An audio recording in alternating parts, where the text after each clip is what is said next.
감사합니다.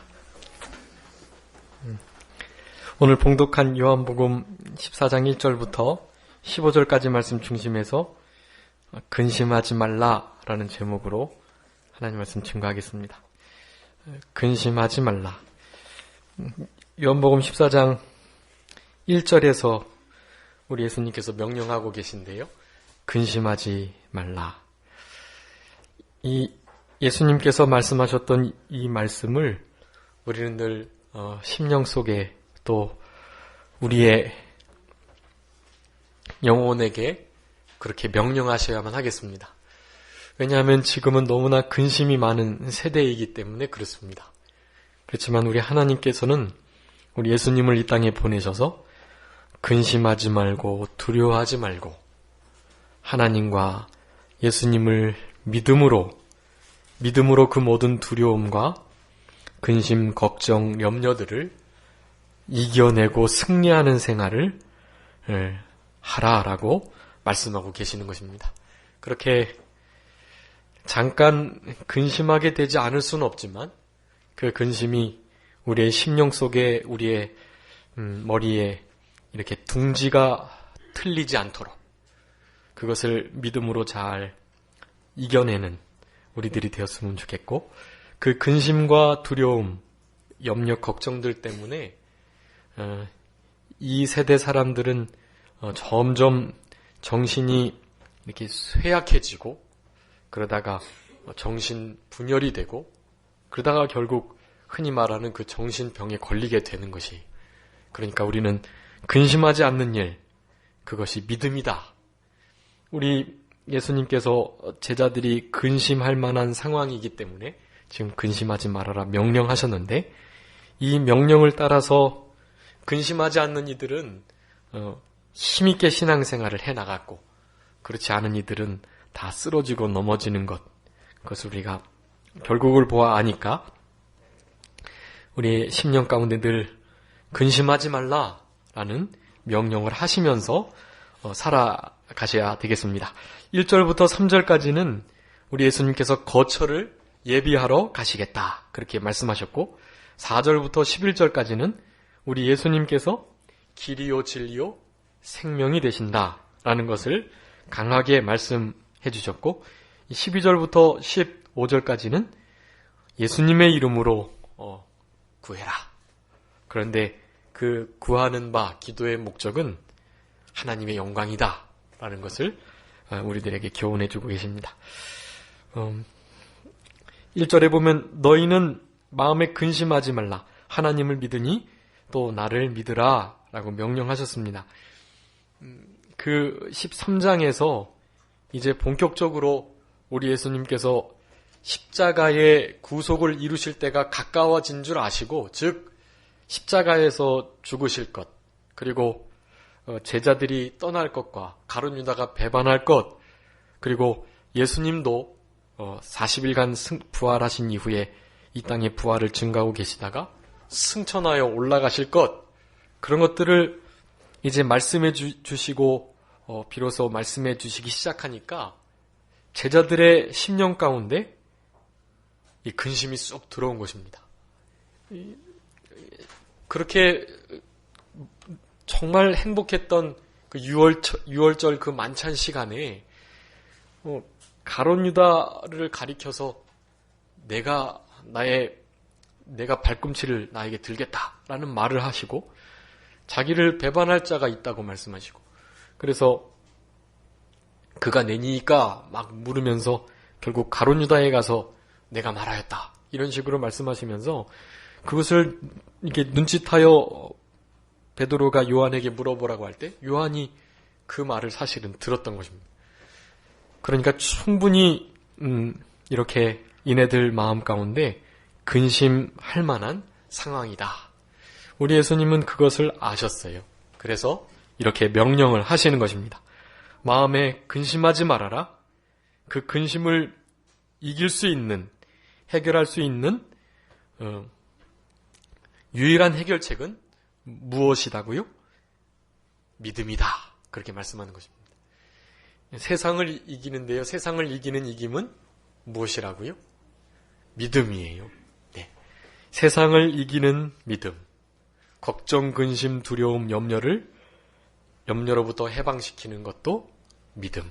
근데 그 믿음은 내가 뭐 잘해서 얻은 거 아닌 거 다 아시죠? 그저 선물로 받은 것입니다. 그러니까 그 선물로 받은 믿음을 잘 사용하셔야만 합니다. 그 믿음 썩히지 마시고 믿음이 살아 역사하도록, 우리 어른 목사님들이 잘 들었던 예화인데, 되게 좋은 스포츠카가 있는데 그 스포츠카로는 뭐 아주 먼 거리를 단시간에 갈 수 있는 그런 너무나 유용하고 요긴한 성능이 좋은 스포츠카가 있는데, 그것을 쓰지 않는다라는 것이, 키를 가지고 있는 그 키가 믿음인데, 그 키를 스포츠카 키 박스에 꼽고 시동을 걸어서 이용하기만 하면 되는데 그것을 이용하지 않는다. 믿음을 써라, 그렇게 말씀을 하는 거예요.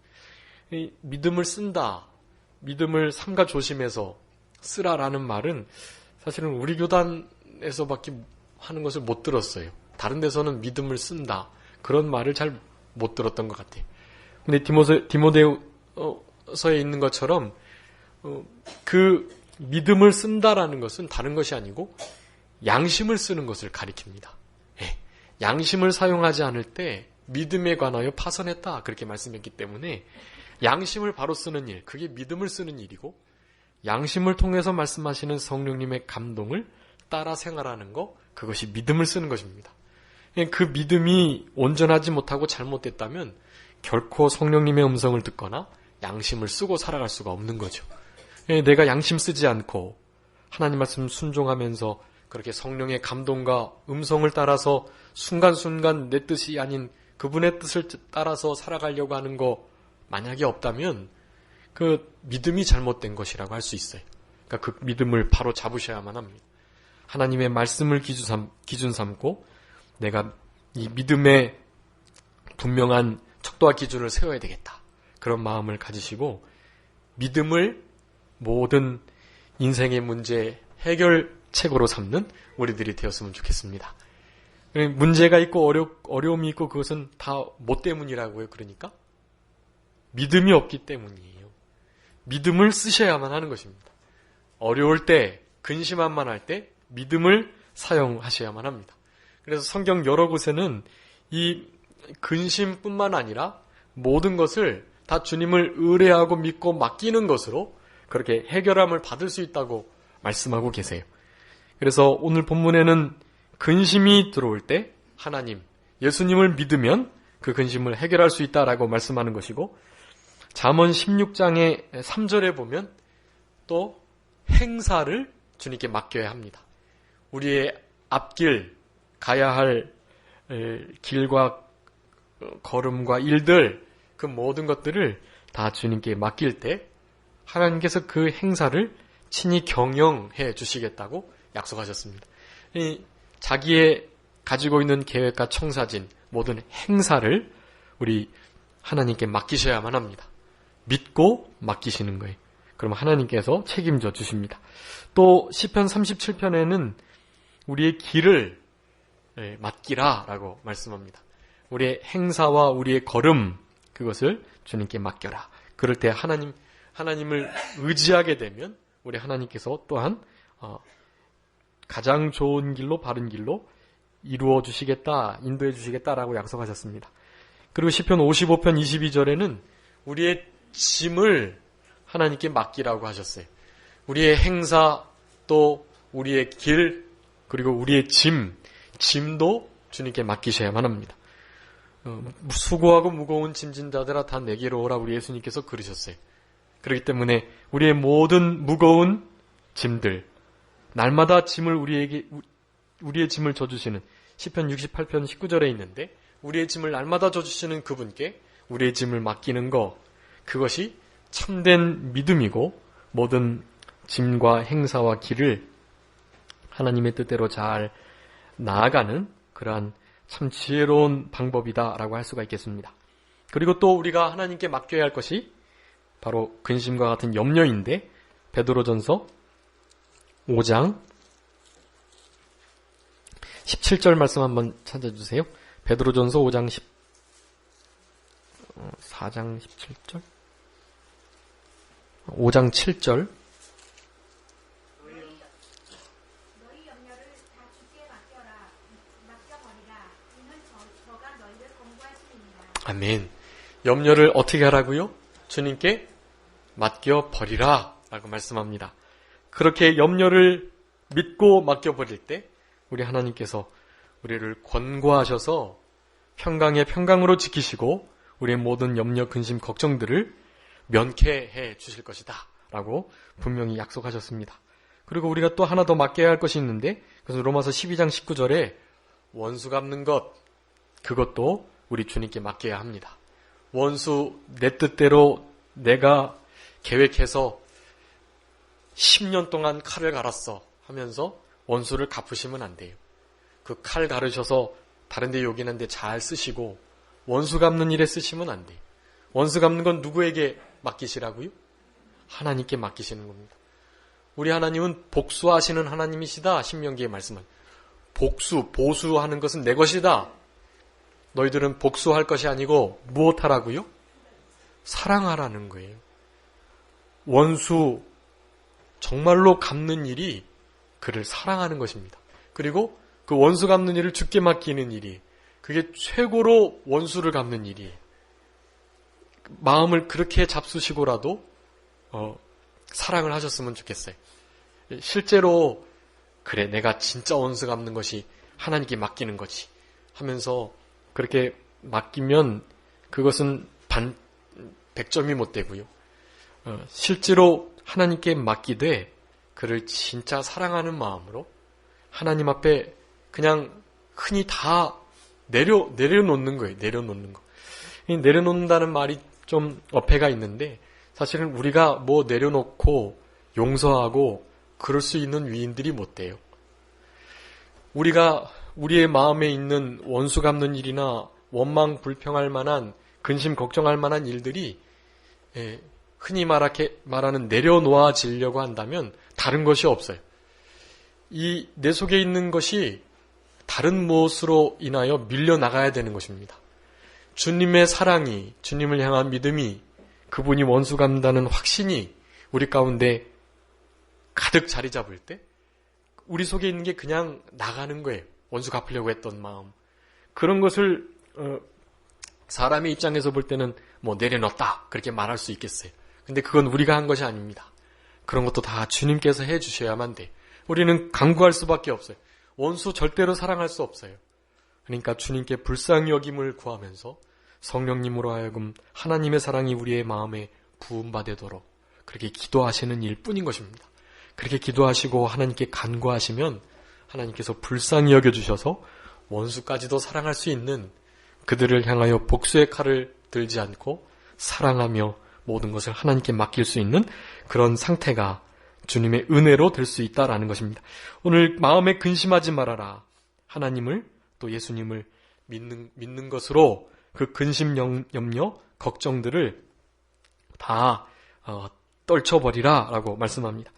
그래서 디모데후서 1장 7절 한번 읽어주시기 바랍니다. 우리가 하나님께 받은 마음. 디모데후서 1장 7절.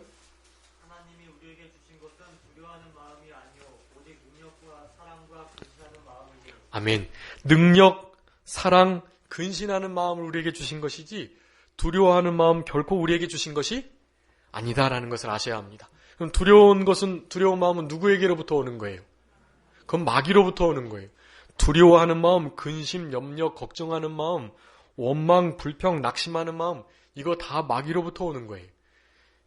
우리가 두려워해야 할 대상은 유일하게 딱 한 분 계시는 거예요. 누구시죠? 하나님. 우리의 생명과 우리의 영혼도 지옥에 던져 넣으실 수 있는 그분만 우리가 두려워해야 합니다. 그리고 우리를 예수님의 목숨을 버리셔서 사랑하셨기 때문에 우리는 또한 그분을 최고로 사랑해야만 하는 것입니다. 그래서 그것을 경외의 신앙이라고 말씀을 하는 것입니다. 하나님을 예수님을 믿음으로 마음에 근심하지 않는 제자들이 되기를 간절히 바라는 마음으로 이렇게 명령하셨습니다. 2절에 내 아버지 집에 거할 곳이 많도다. 그렇지 않으면 너희에게 일렀으리라.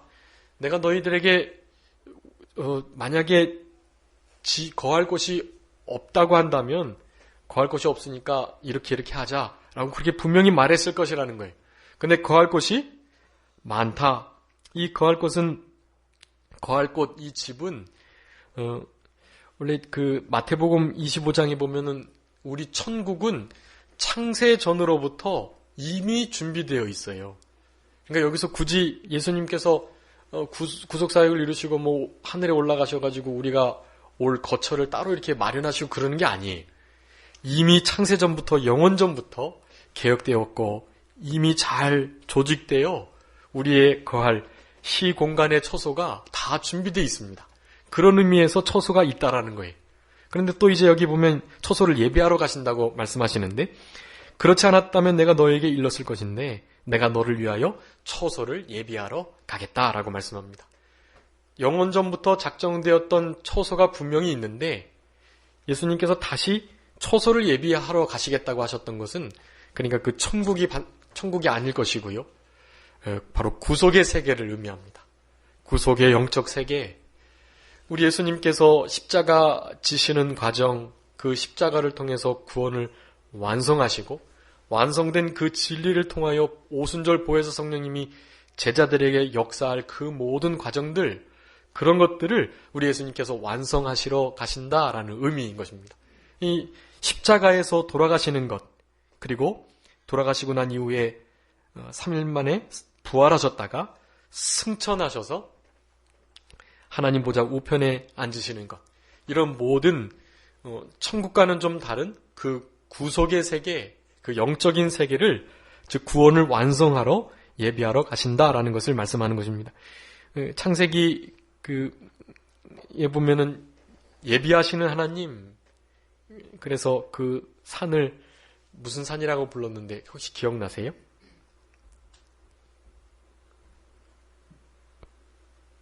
창세기 22장에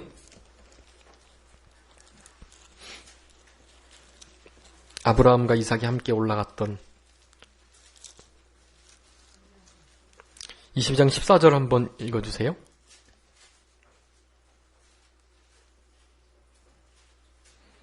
창세기 22장 14절. 아브라함이 그 땅 이름을 여호와 이레라 하였으므로 오늘까지 사람들이 이르기를 여호와의 산에서 준비되리라 하더라. 아멘. 여호와의 산에서 준비된다. 하나님께서 산에 아브라함과 이삭을 대신하여 제물을 바칠 그러한 산양을 잡아두신 그러한 사건을 통해서 하나님께서 과연 예비하신다, 하나님께서 준비하신다라는 이름의 여호와 이레, 이 여호와 이레의 하나님이신 것을 우리 예수님께서 증거하고 계시는 것입니다. 우리의 구속 사역, 구속의 세계, 그리고 영원한 천국, 우리 주님께서 다 예비하시고 우리가 오기만을 기다리고 계신다라는 사실을 말씀하는 것입니다. 3절에 가서 너희를 위하여 처소를 예비하면 내가 다시 와서 너희를 내게로 영접하여 나 있는 곳에 너희도 있게 하겠다. 이 구속의 세계를 완성하고, 즉 십자가 구속 사역을 십자가의 죽으심으로 부활하심으로 승천하심으로 완성하시고 난 다음에 오순절 보혜사 성령님의 온전한 구원 적용의 일을 통해서 복음이 편만히 증거되고 그 복음이 지금 우리 대한민국에까지 이르게 되고 아직도 이르지 않은 오지와 또 각종 미전도 종족에게 결국 우리 예수 그리스도의 복음이 편만히 증거가 되면, 그러면 이제 하나님의 계획하시고 뜻하신 바대로 다시 우리 예수님께서 이 땅에 재림주로, 그때는 아기 예수가 아닌 심판주로 이 땅에 다시 오시게 되는 것입니다. 그때를 말씀하시는 거예요. 그때 너희 있는 곳에 나 있는 곳에 너희도 있게 하겠다. 우리 주님이 함께 계시고 함께 있는 것, 이것이 우리 믿는 성도의 가장 궁극적인 복이다라고 말씀드렸습니다. 지금도 그런 생활을 누리고 계시다면 최고로 신앙생활을 잘하시는 거예요. 우리 내 주 예수 모신 곳 그 어디나 하늘나라, 그것이 초막이든 궁궐이든 어디든지 주님 모시고 사는 그곳이 우리 영원히 누릴 수 있는 가장 궁극적인 복이다. 그 복을 이제 다시 와서 너희들에게 허락하겠다라는 말씀입니다. 4절에 내가 가는 곳에 그 길을 너희가 알겠다. 예수님께서 4절의 말씀을 하신 바람에 우리 도마가 먼저 의문을 품고 말씀을 합니다. 도마가 가로되 주여 어디로 가시는지 우리가 알지 못하거늘 그 길을 어찌 알겠습니까? 라고 말씀합니다. 처소 예비로 하러 간다는 그 진리의 말씀을 깨닫지 못하기 때문에 어디로 가는지 알지 못하는데, 어디로 장소도 알지 못하는데 그 길을 우리가 어떻게 알겠습니까? 라고 말을 하는 것입니다. 예수님께서 그 길을 너희가 알겠다라고 말씀하셨기 때문에 그렇게 질문을 하는 거예요. 이 뒤에서 이제 빌립이 또 한 번 더 질문을 하는데, 그리고 가룟이 아닌 유다, 가룟 유다가 아닌 유다가 22절에 한 번 더 질문을 합니다. 이게 14장은 그렇게 세 사람의 질문을 통해서 하나님의 진리의 말씀을 증거해주고 계셔요. 도마가 그런 질문을 합니다. 어찌 그 길을 우리가 알 수 있습니까? 도마의 질문이 이성적으로는 맞습니다. 그 가는 곳 알지 못하기 때문에 길을 결코 알지 못하세요. 그런데 우리 예수님께서 이때까지 계속 하셨던 말씀을 비추어 보면 이 처소, 그리고 함께 있는 곳, 거할 곳이 많다고 했던 거, 이런 모든 것이 우리 메시아 사역을 완성하시고 하나님께서 궁극적으로 복 주시는 가장 좋은 평강의 세계, 그것을 말하는 것이 분명한데 제자들은 거기까지 생각을 할 수가 없는 것입니다. 그 길을 사실은 우리 예수님께서 지금 내고 계시고 그 길을 지금 준비하고 있는 것인데, 그 길을 우리 제자들은 아직 깨닫지 못했던 것이죠. 어렴풋 느끼고는 있었어요. 예수님이 메시아의 일이 십자가에 돌아가시는 것일까 하면서 근심과 두려움이 쏙 들어왔기 때문에 이제 조금 가늠할 수는 있었지만 그것이 구속의 일이고 그것을 통하여만이 처소가 예비된다는 것을 결코 깨닫지 못했던 것입니다. 어쨌든 그런 물음을 묻자 예수님께서 6절같이 대답하십니다. 예수께서 가라사대 내가 곧 길이요 진리요 생명이다. 나로 말미암지 않고는 아버지께로 올 자가 없느니라 라고 말씀합니다. 24장 6절이 요절인데 우리 예수님께서 요한복음에서 7번 나는 무엇이다 라고 말씀했다고 그렇게 말씀드렸죠. 첫 번째가 요한복음 6장에서 나는 생명의 떡이다 그렇게 말씀드렸고, 요한복음 8장에서는 세상의 빛이다 그렇게 말씀하셨습니다.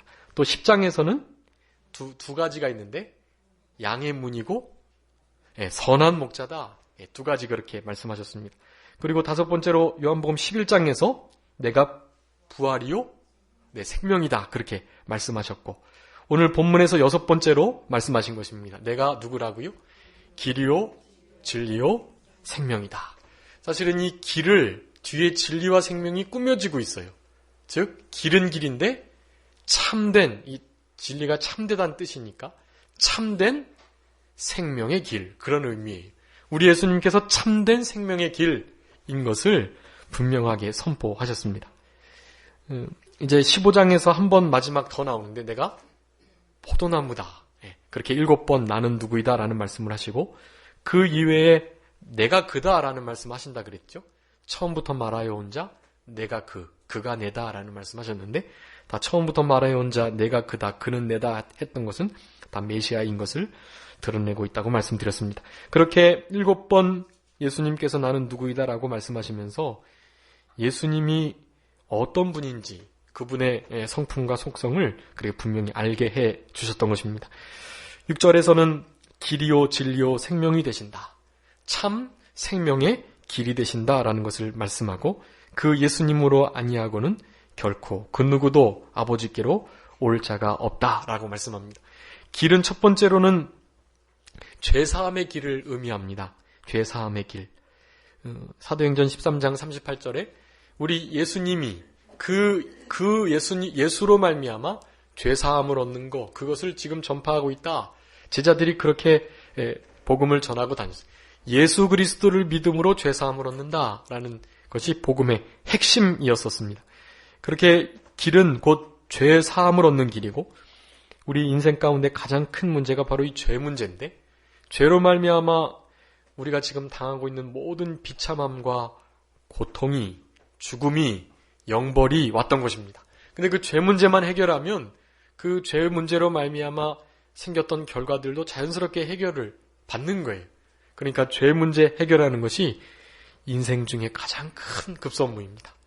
그런데 많은 사람들은 죽음이 원래 있는 줄 알고 당연한 줄 알고 그 이후에 영원한 죽음이 있는 것은 생각지도 않은 채 이 땅에서 7, 80여 년 즐기면서 살다 가면 그만이지 뭐 하면서 이런 영원한 세계, 영생의 세계를 쳐다보려 하지 않아요. 그것이 아주 큰 문제입니다. 옛날에는 그런 부분들을 생각하지 않고 어떻게 하면 영생을 혹은 천국이라는 곳을 이렇게 참된 진리를 믿어볼까라는 생각을 했었는데 이제는 진리를 변증함에 있어서 진리 자체를 증거해야 돼요. 진짜 진리가 있느냐부터 말을 해야 하기 때문에 사실은 전도가 어려운 것입니다. 옛날에는 어렴풋 그 진리라는 것이 있을 것이고 그 진리의 절대자가 그 절대자를 믿으면 좋은 곳에 가겠지.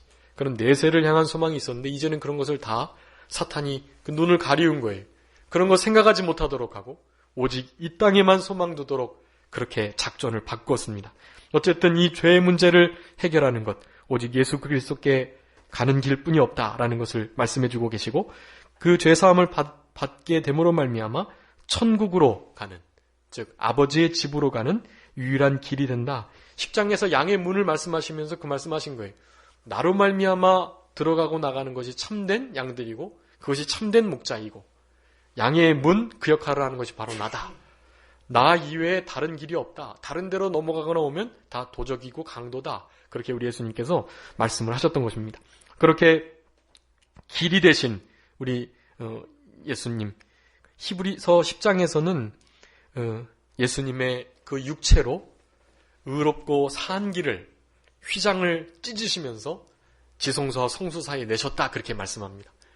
찢어진 휘장도 우리 예수님의 육체를 가리키고 그 의롭고 새롭게 난 지성소와 성소로 난 그 길 또한 바로 우리 예수님의 육체인 것을 우리 히브리서에서 증거하고 있습니다. 그런 길을 우리에게 내주셨다라는 사실을 내가 길이다라는 말씀으로 증거해 주시고 계시고 또 진리다라는 말씀하는데 이 진리는 첫 번째는 우리 하나님의 존재를 증거하는 그러한 진리이시다라는 의미예요. 하나님을 본 사람이 없지만 우리 예수님을 본 자는 하나님을 본 자가 맞아요. 이제 뒤에 그 얘기를 하고 있는데 요한복음 1장의 18절에 보면 본래 하나님을 본 사람이 아무도 없지만 독생하신 하나님의 아들 예수 그리스도께서 나타나심으로 하나님을 보게 했다라고 말씀합니다.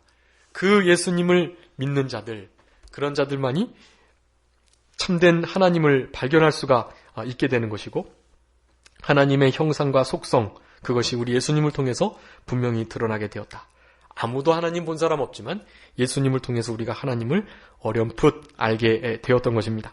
그리고 언약을 성취하는 면에서의 진리. 우리 예수님께서 신구약 66권에 그리고 그 모든 하라 하지 말라는 모든 말씀 그 말씀들을 우리 예수님께서 다 지키셨어요. 하나도 예수님 생각대로 한 것 없고 성경 말씀을 응하게 하시려고 안에 계신 하나님의 성령의 감동을 따라 모든 말과 행동을 하셨습니다. 그래서 우리 예수님의 구속사역은 크게 두 가지로 나눌 수가 있는데 첫 번째는 대형입니다. 대형. 대형은 십자가에서 우리의 죄를 대신해서 형벌 받으셨다는 뜻이에요. 근데 또 하나의 구속은 바로 대행입니다. 우리 예수님께서 대신 모든 율법의 말씀들을 온전히 이루어 주셨어요. 그 온전히 이루어 주신 성취된 그 진리의 말씀이 믿는 자의 것이 되고 그것으로 말미암아 우리도 예수님처럼 의롭게 되는 것입니다. 그런 의미에서의 진리, 하나님의 성취된 언약의 진리로서의 우리 예수님이신 것을 말씀합니다. 그리고 하늘의 비밀을 알려주시는 그런 의미에서 진리이고 이 진리 자체가 우리 예수님이신 것 이미 8장에서 증거했어요. 8장의 32절에 진리가 너희를 자유케 한다 그랬죠? 그런데 36절에 보면 아들이 또한 자유케 할 것이다 라고 말씀합니다. 그러니까 즉 진리가 너희를 자유케 하는데 아들이 너희들을 자유케 한다라는 말을 통해서 결국 아들이 예수님이 곧 진리인 것을 이미 증거해 주셨어요. 그 예수님이 그런 의미에서의 진리가 되신다. 생명이 되신다라고 말씀하는데 이 생명은 생명의 근원이 되시는 것을 말씀합니다. 요한복음 10장 10절 한번 읽어주시기 바랍니다. 요한복음 10장 10절 도적이 오는 것은 도적질하고 죽이고 멸망시키려는 것뿐이요 내가 생명을 얻게 하고 더 풍성히 얻게 하려는 것이라. 아멘. 양으로 하여금 생명을 얻게, 그것도 풍성히 얻게 하려 하십니다. 우리 예수님 안에 영생이 들어있고 영생하시는 우리 예수님을 취하는 것이 바로 영생을 얻는 것이고, 그런 의미에서의 참된 영원한 생명, 생명의 근원 되시는 우리 예수님인 것을 말씀하는 것입니다. 영혼을 소생시키기도 하시고 영적인 생명을 살려나가시는 생명 되시는 우리 예수님이신 것을 말씀합니다. 길과 진리와 생명이 되신다. 한마디로 말씀드리면 참된 생명의 길이다. 우리 예수님께서 예수님 자신을 그렇게 제자들에게 분명히 말씀해 주셨습니다. 이런 말씀을 듣고도 제자들에게는 깨달음이 없었기 때문에 여전히 두려워하는 마음이 있고, 또 겟세마네 동산에서 예수님을 버리고 다 도망을 간 거예요. 그리고 베드로는 예수님을 따라갔다가 3번이나 예수님의 말씀하신 대로 부인을 하고, 그런 일들이 있었던 것입니다. 그렇게 예수님이 못 박혀 돌아가서 죽으시고 난 다음에 부활하고 난 이후에도 너무나 제자들은 두려움 가운데 쌓여 있었던 것입니다. 그런데 그렇게 시간을 지내고 난 다음에 우리 예수님 승천하시고 10일 정도 마가의 다락방에서 숨어서 기도하는 가운데 오순절 보혜사 성령님이 그들에게 임했고, 사실은 그 순간 이후부터 이제 예수님을 비로소 깊이 깨닫고 두려움 없이 사망을 넉넉히 이겨나가는 부활의 신앙으로 예수님의 복음을 담대히 증거했던 것입니다. 그렇게 예수님께서 그 될 일을 이제 미리 생각하시면서 이 진리를 선포하시고, 너희가 나를 알았다면 내 아버지도 알았을 것인데 이제부터는 알았고 보았다 라고 말씀합니다. 이 이제부터라는 것은 지금부터는 아니에요. 이 이제라는 것은 오순절 보혜사 성령님을 받고 난 이후부터라는 의미입니다. 그 전까지는 예수님을 끝까지 알고 깨닫지 못했고 예수님을 본 것이 하나님을 본 것이라는 것을 결코 알지 못했습니다. 그래서 계속 실수하고 두려움에 사로잡혔죠. 이제 8절부터 빌립이 질문한 것에 대한 그런 말씀을 15절까지 하고 계시는데 시간이 다 지나서 제가 이거 다음 주에 하도록 하겠습니다. 오늘 마음에 근심하지 말아라, 이 말씀을 우리들에게 명령하셨습니다. 그 근심하지 않을 수 있는 근거는 바로 믿음입니다. 우리 주님께 모든 것을 다 맡기실 때 우리 하나님께서 책임져 주시고 해결해 주신다고 하셨으니까 그러한 믿음을 가지시고 아무쪼록 이 두려움이 있고 근심이 많을 수밖에 없는 이런 세상 가운데에서 늘 승리하면서 주님이 주시는 참된 평강을 누리시면서 우리 성령님과 늘 동행하시는 생활, 길이요 진리요 생명 되시는 참 생명의 길 되시는 우리 예수님과 늘 동행하시는 그런 한 주간이 되셨으면 좋겠고, 그러한 설 연휴를 잘 보내시고 건강한 모습으로 그렇게 다시 만나 뵈었으면 좋겠습니다. 자, 기도하겠습니다. 살아계신 아버지 하나님 감사합니다. 우리를 사랑하시는 하나님, 저희들에게 분명히 말씀하시고 하나님의 말씀을 지키는 자, 하나님을 사랑하는 자라 우리에게 분명히 교훈하시며 하나님을 마음과 뜻과 지혜와 정성과 힘을 다해서 성품을 다해서 지혜를 다해서 온 마음으로 온 능력으로 살아가라, 그렇게 섬기라고 그렇게 사랑하라고 말씀해 주셨사오니 한 주간 그러한 삶을 살아가는 우리들 되게 하시고 마귀의 모든 계계들을 유혹들을 이기게 하시고 범죄하지 않고 우리 하나님이 기뻐하시는 신앙으로서의 명절을 잘 지켜나가는 우리들이 되게 하여 주시옵소서. 마음에 근심하지 않게 하시고 두려움과 원수 갚는 것과 모든 염려, 행사와 길, 짐들을 다 주께 맡기는 지혜로운 우리들의 삶이 될 수 있도록 하나님 도와주시옵소서. 하나님을 믿으니 예수님을 믿으며 모든 근심들을 넉넉히 이겨나가는 우리들이 되게 하여 주셔서 세상에 알 수 없고 줄 수도 없고 빼앗을 수도 없는 참된 평강을 누리며 살아가는 우리들이 다 되게 하여 주시옵소서. 귀경길 가운데 주님 같이 하시고 우리 주님께서 영광 받으시는 귀한 연휴가 될 수 있도록 하나님 역사하여 주시옵소서. 감사하옵고 예수 그리스도의 이름으로 기도 올리옵나이다. 아멘.